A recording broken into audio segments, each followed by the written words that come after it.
Hello everyone, कैसे हो आप सब। एक बार पुनः स्वागत है आप सभी का हमारे अपने YouTube channel Shiv coaching classes पर। उम्मीद करते हैं दोस्तों आप सभी बेहतर होंगे, आप सभी की पढ़ाई भी मस्त चल रही होगी।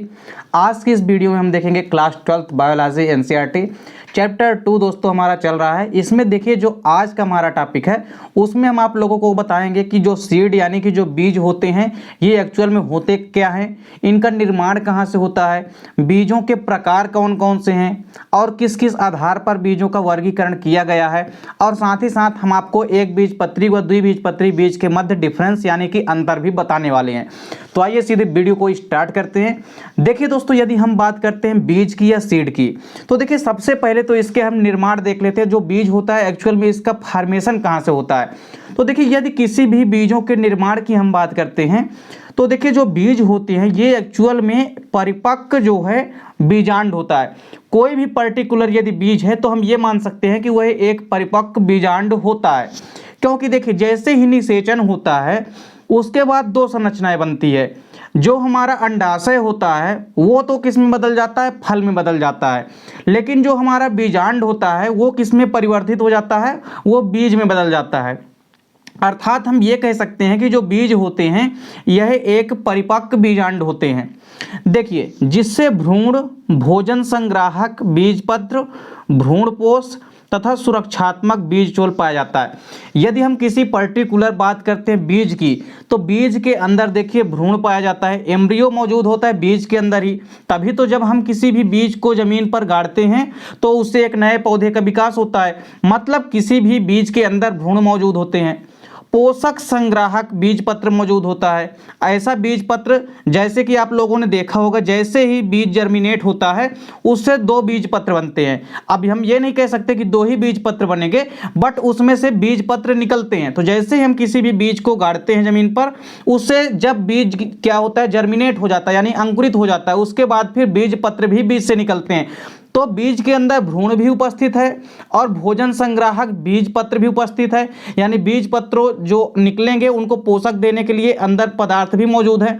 और भ्रूणपोष तथा सुरक्षात्मक बीज चोल भी पाया जाता है।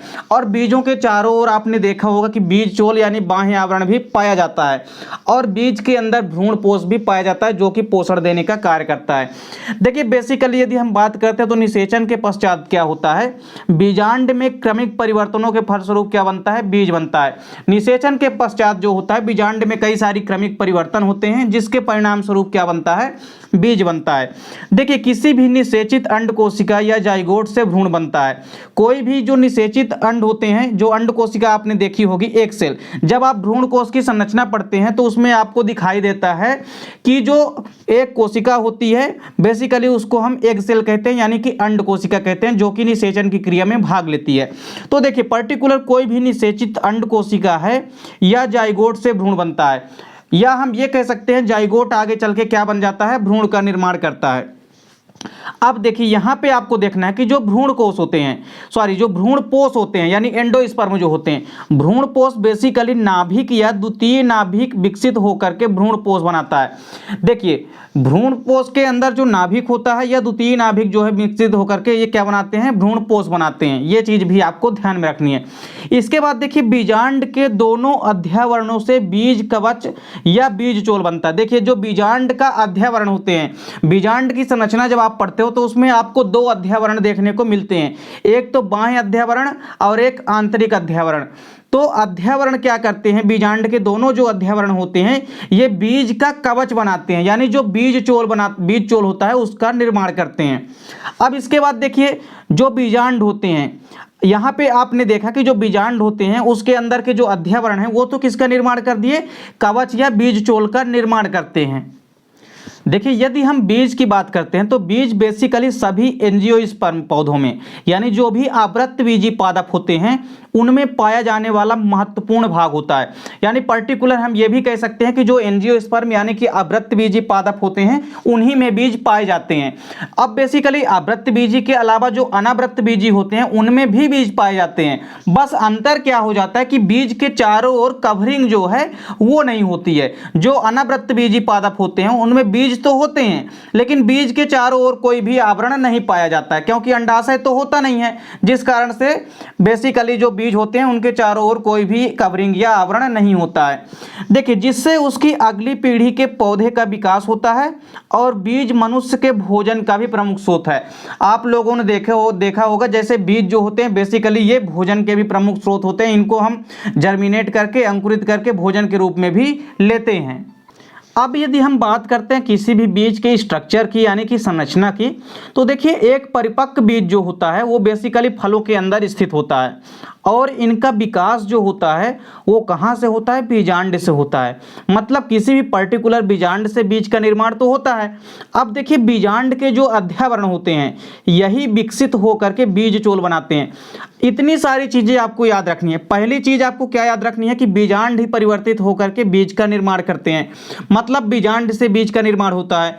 दूसरा पॉइंट आपको क्या ध्यान में रखना है कि बेसिकली जो अध्यावरण होते हैं, अध्यावरण विकसित होकर के बीज चोल बनाते हैं। मतलब जो कवच होता है, बाहर जो छिलका होता है किसी भी बीज का, उसका निर्माण किससे होता है? अध्यावरण से होता है। ये चीज आपको याद रखनी है। बाह्य अध्यावरण देखिए बीज का, और वहीं बाह्य बीजावरण या टेस्टा बनाता है। देखिए, जो बाह्य अध्यावरण होता है वो बीज का बाह्य आवरण बनाता है। देखिए, अध्यावरण दो प्रकार का होता है, एक तो बाह्य अध्यावरण और दूसरा होता है अंतः अध्यावरण यानी आंतरिक अध्यावरण। तो जो बाह्य अध्यावरण होता है वो तो बीज की बाह्य आवरण, मतलब बीज का जो बाहरी का आवरण होता है उसको बनाता है, जिसको हम क्या कहते हैं? टेस्टा कहते हैं। वहीं इसके अलावा जो अंतः अध्यावरण होता है यह बीज चोल की आंतरिक स्तर यानी कि टेगमेन जिसको हम कहते हैं उसका निर्माण करता है और बीज के अंदर ही भ्रूण स्थित होता है, जैसा कि हमने आपको पहले ही बताया है। तो इतनी सारी चीजें आपको याद रखनी है कि एक परिपक्व बीजांड जो होता है वही परिवर्तित होकर के बीज का निर्माण करता है और जो यदि हम कहें अध्यावरण होते हैं यही विकसित होकर के बीज चोल बनाते हैं।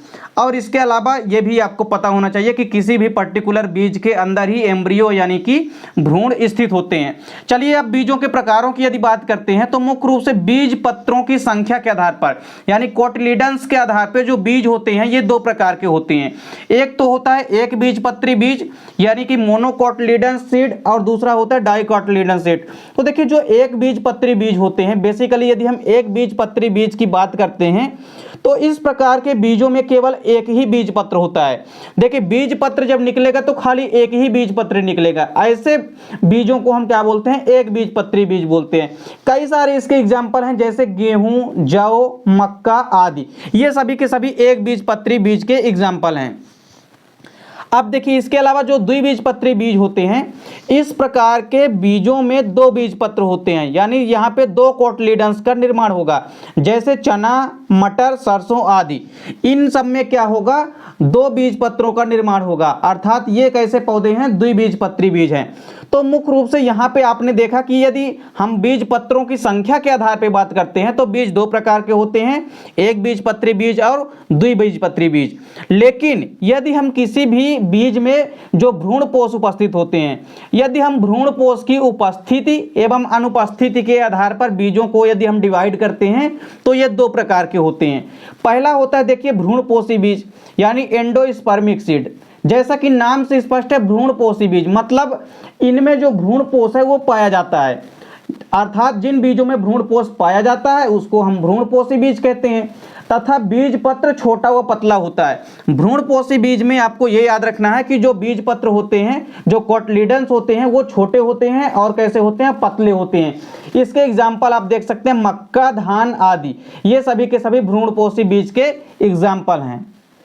अब देखिए, जो दूसरा प्रकार है वो है अभ्रूणपोषी बीज यानी non endospermic seed. Non endospermic seed जैसा कि नाम से ही स्पष्ट है कि बीज के अंदर किसी भी प्रकार से एंडोस्पर्म नहीं पाए जाएंगे, मतलब इन बीजों में जो भ्रूणपोष होते हैं वो अनुपस्थित होते हैं, एब्सेंट होते हैं, क्योंकि जो भ्रूण होती है उसके विकास की जो प्रारंभिक अवस्था होती है उसी में ही इसका उपयोग कर लिया जाता है। इनमें पूर्ण विकसित छोटे एवं बड़े बीज पत्र पाए जाते हैं। यदि हम बात करते हैं अभ्रूणपोषी बीज की तो इनमें विकसित बड़े हुआ बीज पत्र पाए जाते हैं, जैसे चना, मटर आदि, ये सभी के सभी अभ्रूणपोषी बीज के एग्जाम्पल हैं। चलिए इसके बाद अब हम एक बीजपत्री व द्विबीजपत्री बीजों के मध्य अंतर देखते हैं। तो देखिए, जो भी एक बीजपत्री बीज होते हैं या द्विबीजपत्री बीज होते हैं इनमें कुछ कई सारे डिफरेंसेस हैं, उनको हम देखते हैं। देखिए एक साइड तो हमारा है एक बीजपत्री बीज और दूसरी साइड है द्विबीजपत्री बीज। ये अंतर भी कभी कभी एग्जाम में पूछा जाता है। देखिए पहला डिफरेंस क्या है इन दोनों में कि इनमें केवल एक ही बीजपत्र पाया जाता है। जैसा कि हमने आपको पहले ही बताया कि जो एक बीजपत्री बीज होते हैं उनमें केवल एक ही बीजपत्र पाया जाता है, लेकिन यदि द्विबीजपत्री बीज की यदि हम बात करते हैं तो इनमें बीजों में दो बीजपत्र पाए जाते हैं। वहीं यदि हम बात करते हैं दोस्तों एक बीजपत्री बीज की, तो इनमें जो भोज्य पदार्थ होते हैं उनमें भ्रूणपोष में संग्रहित रहता है। मतलब इनका जो भोज्य पदार्थ होता है वो भ्रूणपोष में ही संग्रहित रहता है। जो मोनोकाट बीज होते हैं, जो एक बीजपत्री बीज होते हैं, उनमें बेसिकली क्या होता है, जो भी भोज्य पदार्थ होते हैं वो भ्रूणपोष में ही संग्रहित होते हैं। वहीं यदि हम बात करते हैं द्विबीजपत्री बीज की, तो इनमें जो भोज्य पदार्थ होते हैं वो बीजपत्रों अथवा भ्रूणपोष में संग्रहित रहता है। किसमें रहता है संग्रहित? भोज्य पदार्थ जो होते हैं वह बीज पत्रों में या तो संग्रहित रहेंगे या तो वो भ्रूणपोष में भी संग्रहित होते हैं। अगला डिफरेंस क्या है इनमें कि भ्रूण जो होते हैं वो बीज के एक ओर स्थित होते हैं। मतलब यहाँ पे बीज के ना तो बीच में स्थित होंगे बल्कि वो ऊपर या नीचे हो सकते हैं। मतलब बीज के किसी भी पर्टिकुलर एक साइड में स्थित होते हैं। लेकिन यदि हम द्विबीजपत्री बीज की बात करते हैं तो इसमें जो भ्रूण होते हैं वे या तो बीज के मध्य भाग पर स्थित होते हैं अथवा संपूर्ण आंतरिक भाग पर उपस्थित होते हैं। यह डिफरेंस भी आपको याद रखना है। अगला डिफरेंस इनमें क्या है कि जो भ्रूणपोष होता है, भ्रूणपोष का जो बाहरी स्तर होता है, बाहरी स्तर जो होता है किसी भी भ्रूणपोष का, वो प्रोटीन से भरपूर होता है, जिसे हम क्या कहते हैं, एल्यूरान स्तर कहते हैं। क्या कहते हैं इसे हम? एल्यूरान स्तर कहते हैं। वहीं यदि हम बात करते हैं किसी भी पर्टिकुलर डाइकाट बीज की, डाइकाट सीड की, तो देखिए एल्यूरान स्तर इसमें क्या होती है, अनुपस्थित होती है। अब देखिए यदि हम बात करते हैं एक बीजपत्री बीज की, तो आखिरी डिफरेंस इनमें क्या है कि मूलांकुर एवं प्रांकुर के जो शीर्ष होते हैं इन पर क्रमशः कोलियोराइजा एवं कोइलोप्टाइल आवरण उपस्थित होता है। देखिए तो इसमें दो आवरण पाए जाते हैं, एक का नाम है कोलियोराइजा और दूसरे का नाम है कोलियोप्टाइल।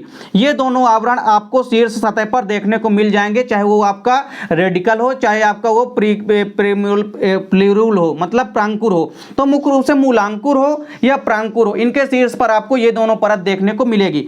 वहीं यदि हम बात करते हैं द्विबीजपत्री बीज में, तो इनमें इन दोनों परत जो है नहीं पाई जाती है, यानी अनुपस्थित होती है। तो यहाँ पे दोस्तों उम्मीद करता हूँ कि बीज से रिलेटेड जो भी बेसिक जानकारी है और जो भी अंतर है इन दोनों में वो आपको समझ में आ गया होगा। उम्मीद करता हूँ दोस्तों वीडियो पसंद आई होगी। मिलते हैं दोस्तों नेक्स्ट वीडियो में, तब तक के लिए जय हिंद, वंदे मातरम।